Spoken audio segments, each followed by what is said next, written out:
Hey y'all, so it seems like I'm in season 2 of my own goddamn life. So here it is. Y'all know who Dum Dum is, which is my ex-husband. Well, soon to be ex-husband. You know who Ricardo is, right? His best friend of, they've been friends since, I don't know, you could say they were in elementary school or middle school or whatever. But now we're going to add some other characters into this story because, well, they just play a huge part in it. Well, I'll say that. So a good story isn't a good story without character building first, okay? So back in the beginning of the story, I told you my sister-in-law wanted to go see her cousin. So somebody had commented like, how you move with somebody you didn't even know? Well, my sister-in-law kind of vouched for Dum Dum because she kind of grew up around him. She was like, oh yeah, he's a good guy, like because Ricardo and him had been friends for so many years. He just been around the family for so many years. So when my sister-in-law saw me and him kind of like getting involved with each other, she's like, oh yeah, he's good. He's a good man. So I was like, oh, okay. Is that what? Okay, you sure? And she's like, yes, girl, you're a good man. I was like, okay, got it, noted. So just a little backstory on Dum Dum. He is half Nigerian. His father's Nigerian. His mother is African American from Chicago, whatever. His father kind of left in and out his life, so he was the oldest, so he had to be in charge of everything since he was a young boy. His mother was really, really strict. And then that's when him and Ricardo met and got really cool. And, eventually he would just go to Ricardo's house to have dinner, to eat, to hang out, to chill, because he couldn't do this stuff like he would normally do at his own house because his mom was so strict. So Ricardo's mom, which we're gonna call her Mama Mia. Mama Mia was like, man, Ricardo, this boy is over at our house all the time, eating dinner. Like, is everything okay at his house? Because he's over here all the time. And so it came to where Dum Dum just came to live with them. Ultimately, I guess when they got a little older, he just was like, my mom is just too strict. I don't want to, he was like, his mom was Jehovah's Witness. She was Jehovah's Witness too. Mama Mia was Jehovah's Witness too. But she wasn't like as strict and as stern as his mother. So he just was like, I'm going to just go live with Mama Mia. So with him living over there at Ricardo and Mama Mia's house, I guess they just started calling him son. Like, that's my son, that's my son. But even though he has a father, he has a mother. But they was just like, that's my son. Mama Mia and her husband, which is my sister-in-law's uncle, right? Just keep that noted, right? So I guess, when they got older, they just never separated. Dum Dum and Ricardo just never separated. Like, I think Ricardo went to the service. He say he went to the service. Okay. But so now that y'all understand Dum Dum's, Ricardo's, relationship and Mama Mia's relationship to Dum Dum, now I can continue the story. So me and Mama Mia's relationship, I thought was actually pretty good. Like, she was chill. Like, she's from Chicago, so we had a lot of things in common. And since my sister-in-law, that was her niece, we all just had a great time. We would have family night. We had game nights over her house. We had a good time. Like, I thought we had a great relationship. So it was about to be the New Year's, and Mama Mia wanted to get all the family together to do like a family game night. And I was like, man, that's a great idea. That's a great way to bring in the new year with the family. And I just love that idea. Yes, let's do it. And usually we would do like a theme, like taco night, pasta night, like whatever. And so I was like, let's do soul food because, we love some soul food, right? And so my sister-in-law would have been in town. So I was like, man, that's a perfect time. Let's do it like middle January. She's like, cool. So we get the plan in and we told everybody. So we got the whole family together for Christmas and we just hanging out. We having a great time. Actually, it was at Ricardo's house. He hosted Christmas. I had a great time. My brother had flew out. Like we had all the kids there. We was taking family pictures and joking around and having just a great time. So for New Year's, I always do a prayer.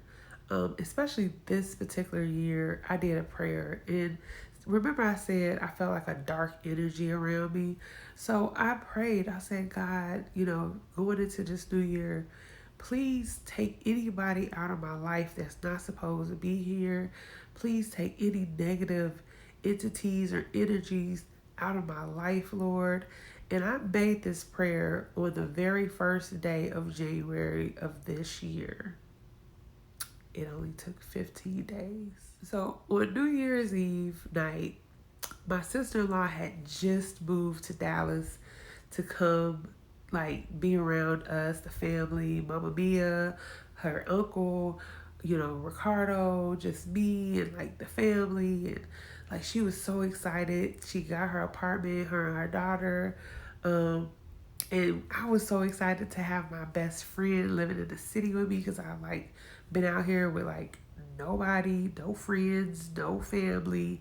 So she was the first person that I'm like, oh my God, you're here in Dallas. I'm so excited. So she had just moved in and she was like, I want to host New Year's Eve at my house. And I'm like, girl, do you even have furniture? She went out on New Year's Eve day and got furniture just so when people came over, they had somewhere to sit. So I was so ecstatic, so happy. So Dum Dum, that wasn't his plans. He's like, I want to go hang out with my friends. But I'm like, I always go to your friends. Why can't you come over to, Sedana's house with me? Sedana's my sister-in-law's name. And so he was just like, that's not what I wanted to do. And I'm like, well, this is what we're going to do. So he go over there with me. And he's not happy. He's the only dude there. He's just not happy. So we do the whole New Year's Eve, kiss. And I'm so happy. I get to spend another year with you. Anyway.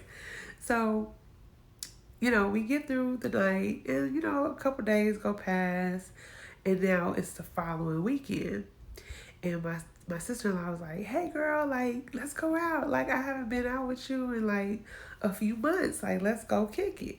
I was like, girl, you ain't got nothing. Man, look, I've been stuck in this house. I want to get out with my friends. I want to do some ratchet shit. So just a little backstory. Dum Dum has 2 jobs. He works during the day and then he works at a bar at night. So when my sister-in-law was like, hey, let's go out, it was a Saturday night. And I knew he would be at work. So I'm like, why would I just be sitting in the house with knowing he's going to be at work all night till 2 in the morning? And I could go out and hang out with my friends and, enjoy myself. So I did exactly that. I got my daughter and I'm like, hey, we're going to go over to, my sister-in-law's house. We're going to go kick it. So that night we all went out. Me, my daughter, my stepdaughter, and, my sister-in-law and her daughter. We all kind of took the girls out for tacos and we all just, hanging out as a family.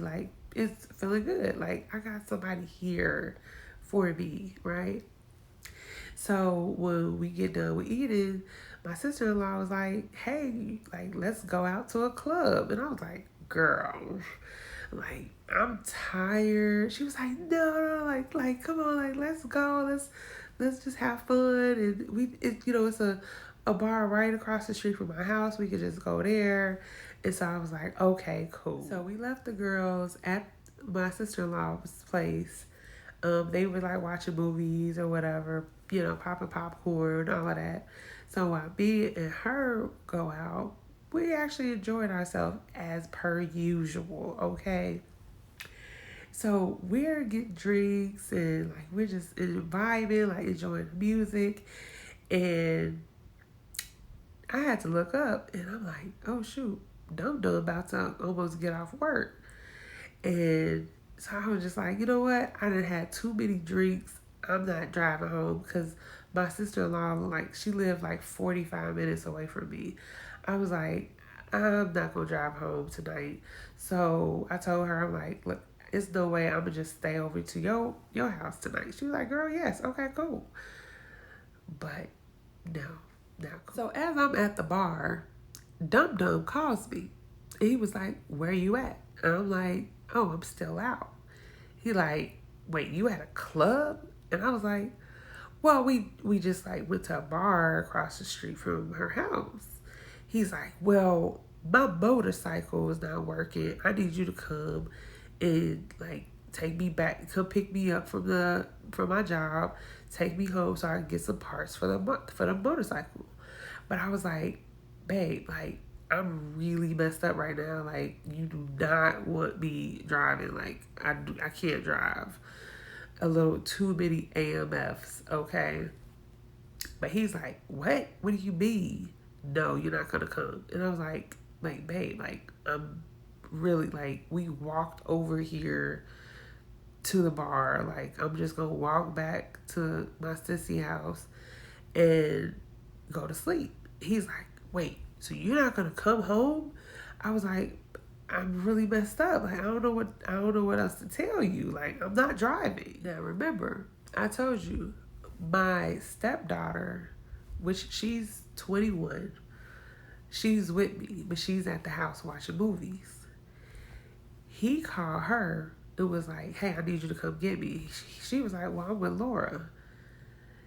And he's like, so neither one of y'all can come get me right now.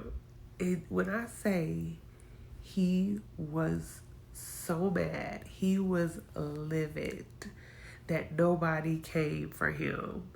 But I was drinking and I'm not driving. And I'm sorry, ain't nobody driving my car. Like, my sister-in-law, she's probably the only person who I would let drive my car. I got a nice BMW truck. I ain't trying to have nobody mess my truck up. So the next day, after I recovered from drinking and like over the whole night, spending time, with my sister-in-law.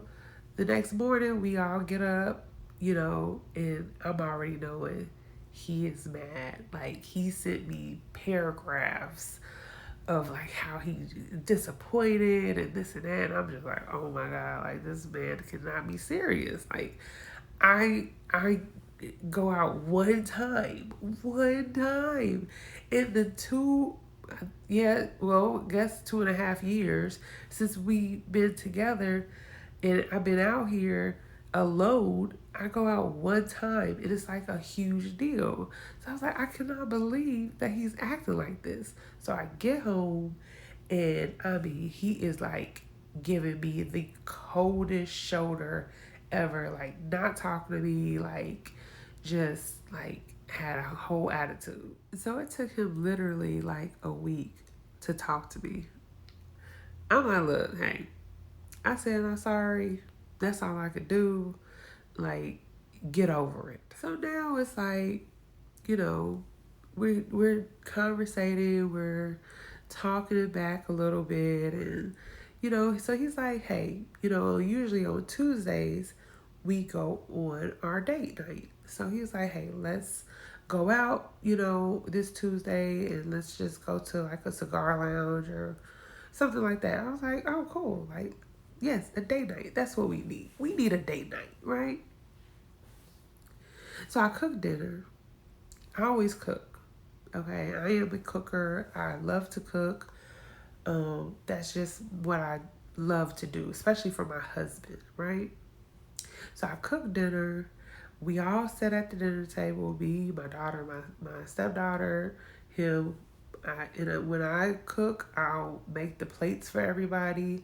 I put the forks and the knives down on the table. There's like no phone usage during like dinner. So I do the full like it's family dinner. After dinner, I'm just thinking like maybe he'd have forgot that we supposed to go on this date night. I don't know. But he was like, "Hey, you about to go get ready?" I was like, "Yeah, like let's go, let's go." Like I went and got dressed and got cute and whatever, and we ended up going out and I thought we had a good time. We laughed, we joked, we smoked cigars. We had a good time. So on Wednesdays, I work Wednesday through Friday, 12-hour shifts. I be exhausted after work, okay? Like I told you in the beginning of the story, I work in surgery, so my days are very stressful and long. So after I get off work, I sometimes do not feel like cooking, but I will cook if he wants some food, like, or if he wants me to cook. So I will gladly cook for him. Even though I'm dead ass tired, I still be like, I'll call him when I get off work and be like, hey, did you eat? Do you want me to fix something? Do you want me to go to the grocery store? So this particular Wednesday, so basically Wednesdays for me is like my Monday. But also Wednesdays for him will be the day that he will go out with his motorcycle friends. And this was like every Wednesday. So how we would set up our week, Mondays would be like date night with, us and the kids. Tuesday would be like for just me and him. The Wednesdays was for, him and his friends. So that's how we set up and structured our week basically. And then because on the weekend he's at the bar working. So Wednesday night, I already knew like he might be out, but I don't know because it's kind of cold outside. It was a winter time, so he really don't be on his motorcycle like that. And I called him when I got off work. Now I'm exhausted, but I'm still willing to go to the grocery store and cook something. But I call him when I get to my car when I got off work. I say, hey, did you eat?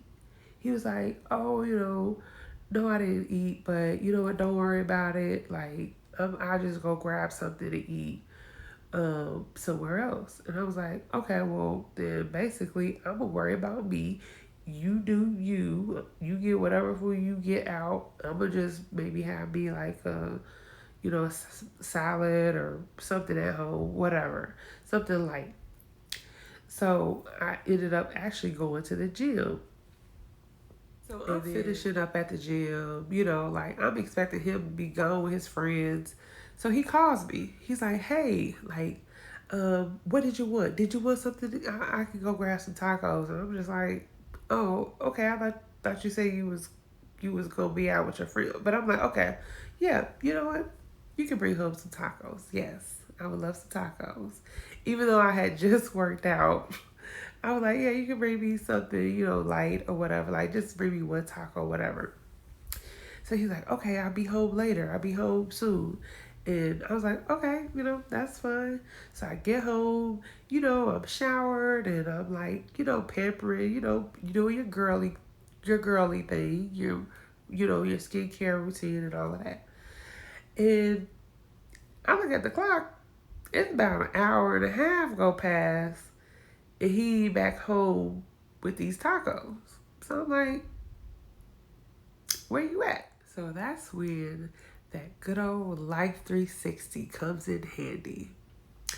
I get on that app and I'm like, just seeing where he's at. And it stated that he was at a hotel. And I was just like, wait, the app must be acting up. It must be glitching. The app is glitching, right? Oh, no. The app was not glitchy. It was working perfectly fine. The app is so precise. It showed me which parking space he was parked at. So I'm calling him. Now he has two phones. I'm calling his phones back to back, like both phones. No answer. And now I'm watching this app. Now I'm literally sitting there on the phone watching, like, because it has like the little thing, like the little, I don't know, circle piece. It is like wherever he moves, that's where the little circle piece goes. And so I'm calling him. And so the app, you zoom in so much, you get the satellite view. And you can see like the hotel, you can see where he would be at, around that vicinity of the hotel. So he was at the side of the hotel, and that's when he answered the phone. He was like, "Hey." I was like, "Hey, uh, where you at?" He's like, "Oh, I'm at the bar." You remember the bar that we would frequent? So I was like, "You're at the bar right now?" He's like, "Yeah, I'm at the bar. I'm about to go." I'm like, "Well, what happened to the tacos? I thought you said you was gonna bring home tacos." I'm just playing along. He's like, "Oh, yeah. I didn't go that way. So, I'm actually gonna be out a little bit longer." And I was like, "Oh, okay. You gonna be out a little longer? Okay, well, that's fine. I'm gonna just go to sleep. I gotta work in the morning. I gotta be up at like 5 something. So I'm just go to sleep." He's like, "Yeah, but I love you." So he hangs up the phone, and I continue to watch this app. Now, remember, I told you the app is so precise, it shows you when you're walking. So it showed him leave out of the hotel, then come back into the parking lot. He parked. I knew what parking space he parked at. Then it showed him when it like walks, it shows like this little sign of like feet. And it showed him like walking up to the hotel. And that's where he was at for about an hour. So I'm blowing his phones up, okay? Both his phones. Because it's got to be a logical answer of why you're at a hotel at 1 a.m. in the morning. It's got to be, right? So I am like literally shaking. And when I get like mad, I get cold. And I'm just shaking and I'm like trembling. And I'm like, okay, what should I do? Like, should I go up there? Should I just like sit here and wait and just keep calling him? And I was like, fuck that. I'm about to take my ass up there. So it's the winter time, and it was ice on the ground. And I swear, when Texas get a little bit of snow or some ice on the ground, people don't know what the hell to do. But being from Chicago, I know how to drive into some goddamn snow. So I got up, got my clothes on real quick, and I headed out that door. So before leaving for the hotel, my dumb ass, my dumb ass sent him a screenshot from the app showing that I knew he was at the hotel. Now, if I would have never sent that screenshot, he would have never known that I was looking at the app. Because he don't be paying attention to that. So that was my bad. That was my fault. I kick myself in the foot every time for that. Because now that he knows that I'm watching him and I know where he's at, now he's looking at my location now and seeing that, oh shit, she's on her way up here. She's in the car at 1 something in the morning on her way up here. So I'm driving as fast as I possibly can, but it is ice on the roads. So I had to go a little slower, because if not, baby, I would have put my car in sports gear and I would have been there in like 10 minutes. The hotel was literally like only like 15 minutes from my house, but it took me like 20, almost 25 minutes to get there because I had to drive so slow. So by that time I made it to the hotel, he already knew my location. He already seen that, oh shoot, she's on her way up here. let me hurry up and get up out of here. And that's exactly what he did. So I eventually made it to the hotel. And as soon as I made it to the hotel, you can literally see him. I mean, it was funny because I was driving and watching the app at the same time. So I see him. I made it to the hotel. And when I made it to the hotel, he was already gone. He was like down the street somewhere. So I'm calling him. So he calls me back. He's like, hey. I was like, I'm going the fuck off, okay? And he's like, you're not going to be yelling at me. And he hung up the phone. So I'm like, oh, so you don't want to talk to me. You want to hang up on me. Okay, that's cool. So now this whole time I'm watching him. I'm just seeing where he's going. So it's looking like he's headed back home. We live east of Dallas. So he's going more east. So I hop on the freeway and I'm like, we gonna see about this when we get home. You're not gonna just not answer none of my questions that I have. Do y'all know this man texted me and was like, I wasn't doing nothing. I just had to go use the bathroom. Sir, you used the bathroom for an hour at the hotel. So at this point, I am full of emotions. I'm mad, I'm sad, I'm hurt, I'm angry. I mean, like, I am like about to cry, but I'm like, I need some answers first. Like, what is going on? Remember, I'm following him on this app, right? So all of a sudden, he gets off the freeway, get off, and then he made like a complete U-turn. He got back on, going back towards Dallas now. So I'm like, oh, so because I was about like a mile out of him, like I'm still like a mile back. So I'm like, oh, okay. So when he got off, I got off. But then I pulled over to a gas station because I needed gas. So I just sat. Like, sometimes you gotta just sit and wait. And then I checked the app. He was going to Ricardo's house. So at this point, he's no longer answering any of my phone calls. So he's refusing to answer anything, right? So I know he's at Ricardo's house. So I call Ricardo. So Ricardo answers and he's just like, man, what's going on? Blah, blah, blah. Like, I'm like, where's he at? Because I know he's over your house. He's like, I don't know what you're talking about. He's not here.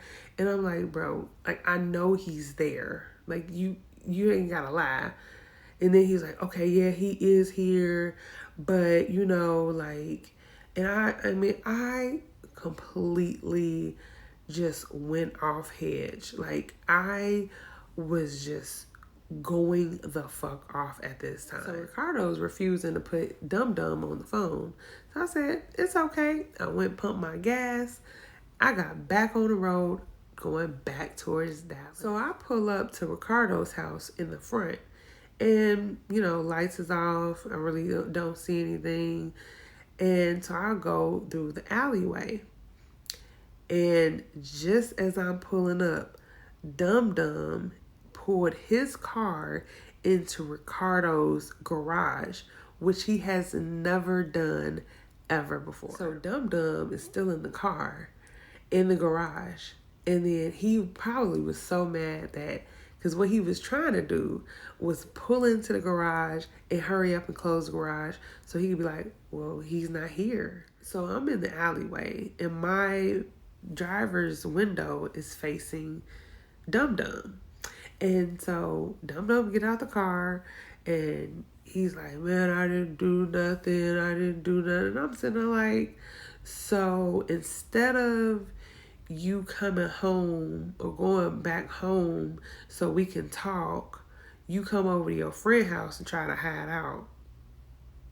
He's like, but I didn't do nothing. I had to go use the bathroom. And I'm like, bro, you give that shit up. Give it up. Like, I don't want to hear that. So as he's talking, I'm starting to notice this person that I'm talking to I have no idea who this person is. His whole demeanor was completely different than I had ever seen him. I'm just like, I even asked him, I'm like, who are you? So when I scrub into surgeries, I usually would take my wedding ring off and put it on a chain. And I would have my wedding rings around my necklace like this so I could keep it on me. So this particular day, I never took the rings off the chain. I just kept it on like that. So when I pulled up to the house and he was starting to talk, I took the necklace off with my wedding rings and I chucked that shit at him. Like, not aiming it at him. I just tossed it out the window like, you can have this shit. So when I chucked the rings out the window, I pull off. And then it's at the point of the alley that you either can go right or left. But I just made a complete U-turn to come back toward the house. And he's outside looking for the rings and this and that. And I'm just rolling my window down and I'm just cussing his motherfucking ass out. So now that I'm cussing him out, Ricardo come out with his limping ass and his young wife, I'm going to call her Lucy. Thanks, boo. I'm going to call her Lucy.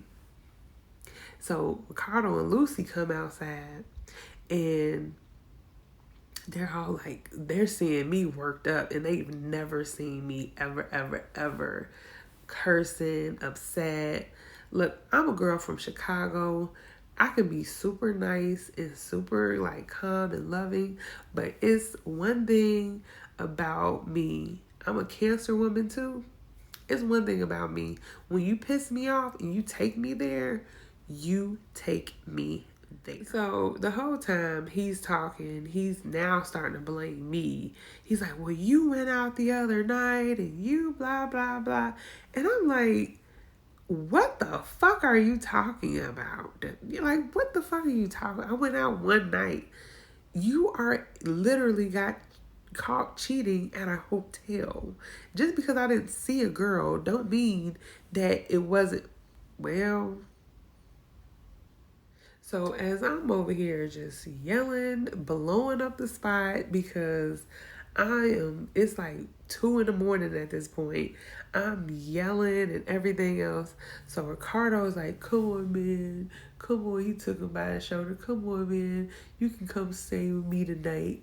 And I'm sitting like, yeah, take your punk ass in that goddamn house. Okay? So I drove off. I am crying, like hurt. Like now I got the answers that I needed. Now I know for sure that you did some dirt, right? So I called his daughter. I called Dum Dum's daughter, my stepdaughter. And I told her, just let you know, if your dad comes home that he did some foul shit. Just letting you know. So she like, what's going on? Like, what happened? So I finally get home and I'm in disbelief. So like I said, it's like 2 something in the morning. And I get home and my stepdaughter is up now. And she's like, I just want to just talk. So we go get in the car and we just talk. And I told her everything, like, I think your dad is cheating on me. And she was just like, you know what? That sounds like my dad. So she knows of all his previous relationships and all the other relationships that he had and that he cheated on and caused the relationship to end because of his infidelity. She knows that. So for me, I was just like, wow, I had no idea he was like this. Right? So fast forward, I had to go to work the next day. I mean, I got 0 sleep. Okay.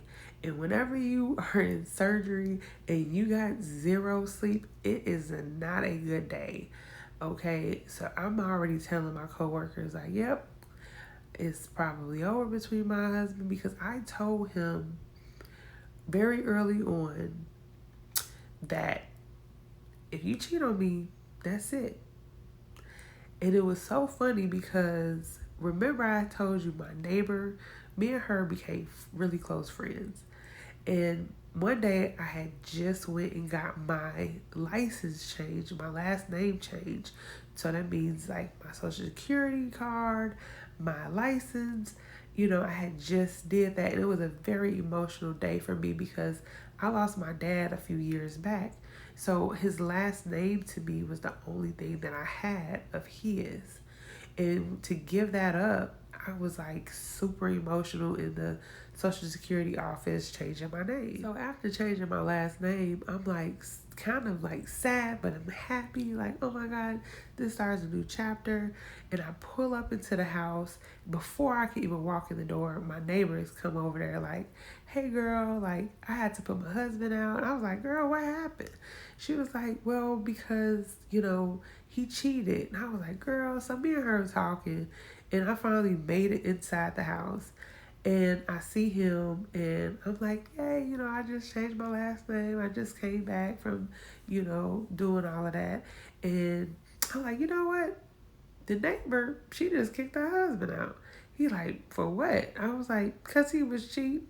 He was like, that ain't no reason to kick no man out the house. I was like, wait, what? Like, what are you talking about? He was like, yeah, that's not a reason to break up with somebody because they cheated. Wait, I, I just changed my last name today, and you telling me that it's okay to cheat? So I was so upset. So it brought me back to that situation. And I just, I was at work. Now this is, when everything was happening, I was at work and I was telling my coworkers like, yeah, it's over. Because I told him, if you ever cheat, that's it. I'm done. So with the weekend approaching, I just decided, you know what? I don't even want to deal with him. I don't want to see him. I don't want to talk to him. I'm going to go over to my sister-in-law's house. And for the whole weekend, me and her had a ball. I wasn't even thinking about him because I'm like, first of all, if you're not even man enough to admit when you are wrong, you can't even take accountability for your actions. I don't have anything to say to you. So, like I said, I spent the whole weekend over there. So by Monday, I was like, okay, I kind of want to go into my own bed and my own house. So I got all my stuff together. Me and my daughter, we went back to the house, and it was nothing. He said nothing. He didn't say hi. He didn't say bye. He didn't say a word. And I'm like, okay, cool. I slept in our guest bedroom, and I was chilling. I closed the door behind me. That's it. So he works from home. We have a whole home office where he works, and he does his, 5-day a week work day in our home office. So by Tuesday, I'm sitting still chilling kind of in the guest room. I'm really not coming out the room. I'm just, chilling. I might go out and grab me something to eat and come right back into the room and close the door. So he texts me. It was like, we need to talk. So I'm like, hey, you fucking dumbass. I'm like right next to you. Why can't you just come in a room and tell me you want to talk? But no, he wanted to text. So I'll text him back. So one thing I'm not ever going to do is argue in front of my daughter. That's what we're not going to do. So I said, okay, we can talk, but we're going to talk somewhere in public. So I told him, I'm like, hey, meet me at Chili's down the street at 8 o'clock. So I get dressed, and literally, he's still in the home office. And I have to pass the home office to go outside. But I just look right past him, walk straight out the door, and headed up to Chili's. So now I'm at Chili's. I'm chilling, right? I got me a margarita. I got my chips and salsa. I ordered me some food. And it's like literally nobody really in Chili's. But it was these two guys sitting at the bar with me. And they're just talking, and, and I'm like, yeah, I'm married, and blah, blah, blah. And they talking, they older gentlemen. So, it was just, conversation. So I look at the clock, and I'm like, it's damn near 8:45. And I'm like, I text him like, okay, so are you coming? Like, are you even coming? Because I said 8 o'clock. He was like, yeah, I'm on my way up there now. So I was like, okay, cool. So I continued to enjoy my drink and wait for him. So he finally shows up. And like I said, it's barely nobody in there. So he walks up to me, and the bartender was like, oh, hey, sir, do you want anything? He was like, no, I just have some water. I'm like, you just want water? Like, he's a beer drinker, like, for real. Like, he drinks. So when he said water, it kind of was like, huh? And so he was like, well, let's move to a booth so it's more quiet. We have more, like, privacy. I'm looking around, I'm chilling, like, there's nobody in here. But I was like, you know what? Okay, if that's what you want, I moved from the bar to the booth. So now we're sitting at this booth in a very empty ass Chili's. And he's like, so he's got this whole demeanor, like, again, I don't fucking know this person. And he just sitting there like, he got his head down and he's like, so you gonna take me back or what? And I was just like, what? Like, are you going to tell me what you did? Like, are you going to be open with me? Are you going to... It's not hard to be open with me. Like, I'm a real chill-ass person. Like, just be open, bro. Like, just say, yeah, I fucked up. Like, that's all you got to say. So now, instead of him saying what he did, he focused on the things that I did. And which I never cheated on this man. I never talked bad about this man. None of that. And he just started off the wall talking about some craziness. And I was just like, where is the fuck is this? I can trust you for a long time and this and that. And I'm like, are you talking about me? Like this person right here, you couldn't trust. Since when? Like when did you not start trusting me? Like what did I do to earn your dishonesty and your distrust? Like what did I do? At the end of it, he was just like, so are you gonna take me back or not? And at this point, I had gotten no answers, no real answers, no saying, hey, let's work this out. And then again, you come meet me knowing that you're trying to get your wife back, but you don't even have your wedding ring on. So I tell him, like, where's your wedding ring?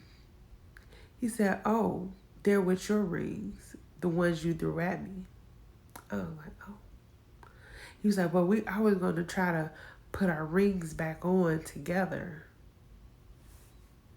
I'm like, and when he said that, I said, you know what? Never mind. I don't want to have anything to do with you. Like, I'm good. And he proceeded to say, you're going to wish you never said that. So overall, he was only at the Chili's for about 5-6 minutes, literally. That's it. The conversation happened so fast that he was in and out. So when he left, once he said, you're going to wish you never said that, he got up and left. And I'm sitting at the table, bawling, crying, like bawling. And the waitress comes over and she don't know what's going on. She just like, hi, here's the check. And I was like, and she, like, I looked up at her and she saw all the tears coming down my face. And she was like, oh my God, I'm so sorry. Like, take your time. Like, just pay when you can. And I was just like, okay. And I called my sister-in-law and I said, girl, I think my marriage is over. So I get myself together, dry my tears, and I'm headed back to the house now. I'm just like, I'm so over it. I'm emotionally drained. I'm just like, whatever, let me just get home. So by the time I make it home, he's already at the house. So he's in the home office again, and I go in the house, walk right past the room, and something told me, like, just no, I'm not gonna just let this shit slide just like that. So I go in the room, in the home office, and he's on the phone with Ricardo. So while he's on the phone with Ricardo, I'm like, so are you gonna tell me what's going on? Like what is it? Like, did you find somebody else? Like, is it somebody like I'm really trying to get answers. And he proceeds to tell Ricardo on the phone, he said, hey, record this conversation. And I said, wait, our conversation? Me and you, the one we about to have right now? You want your friend to record our conversation? When the hell we ever start doing that?